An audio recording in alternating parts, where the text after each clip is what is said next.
Bad News Brown takes his place in the 2026 class of the WWE Hall of Fame. And this week in wrestling history, today in wrestling history rather, the Monday Night Wars officially end. I'm Andre Smith, and this is Wrestling Artistry News.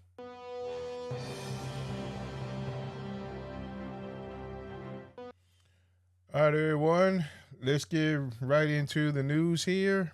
As Bad News Brown has officially joined the class of the 2026 WWE Hall of Fame.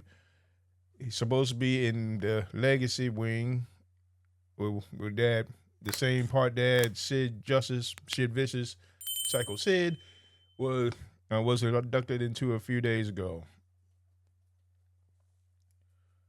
Triple H announced that the late Bad News Brown, Alan Coge, will be inducted into the 2026 WWE Hall of Fame Legacy class this year.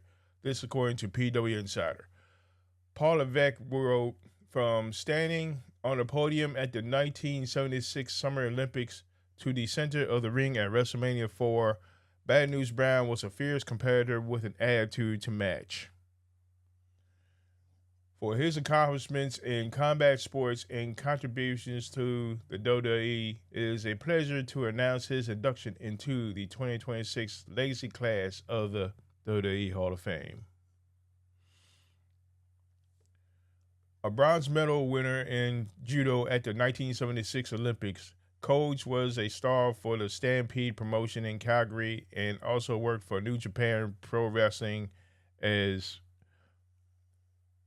Bad News Alan Coge before coming to the WWF as Bad News Brown. That WWF run was, on a national level, the run Coge was best known for, billed from Harlem as an intense, tough heel. His finisher was the Enzuigiri, also known as the Ghetto Blaster. Brown's run included a feud with Bret Hart and Hart's first feud as a singles competitor in the company.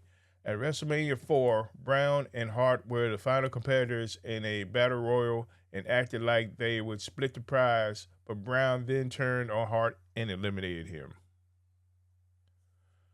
Hart returned to the ring to destroy the winner's trophy, signifying a babyface turn, the first of Hart's WWF run.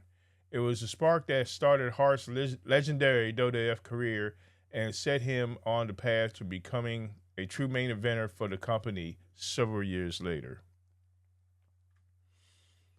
While in the WWF, Coge also wrestled Jimmy Snuka, Terry Taylor as a Red Rooster, Tugboat, Owen Hart as a Blue Blazer, Ken Patera, Jim Neidhart, Junkyard Dog, Paul Roma, and more.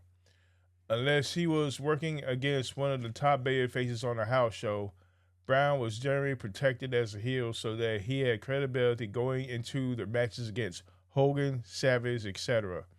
He departed WWF in 1990 after a program with Jake Roberts.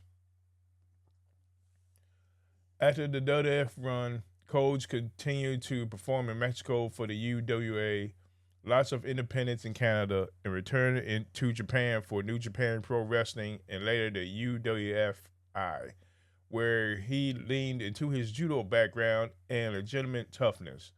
He also appeared briefly for the Global Wrestling Federation in Dallas. He moved into working as a security professional late in his life and made a few wrestling convention appearances at that point. Coge passed away in March 2007 at the age of 63. So congratulations to the late Bad News Brown. All right, next up. Today in wrestling history, the Monday Night Wars come to an end. So, go to a little bit of background with this. In 2001, the 5.5-year-long Monday Night War officially ended. The World Wrestling Federation had purchased World Championship Wrestling from AOL Time Warner on March 23rd, and this night saw the final edition of WCW Monday Nitro on TNT, which got a 3.0 rating live from Panama City Beach, Florida. This according to PW Insider. The 286th and final Nitro began at 8 o'clock p.m. with Vince McMahon standing in front of the Raw is War interview set in Cleveland and announcing that he had bought WCW. McMahon said that the very fate of WCW was in his hands. Ric Flair came out in Panama City and cut an immensely emotional promo on McMahon and the buyout, saying that no matter what Vince did and no matter what he held in his hands, he couldn't truly hold in his hands the history and legacy of WCW, nor any of the WCW wrestlers' livelihoods. He also challenged to a match his greatest opponent in WCW, Sting. Sting defeated Ric Flair by submission with the Scorpion Deathlock. After the match, Flair and Sting hugged and shared an emotional moment together, which was then cut off by Vince McMahon's entrance in Cleveland.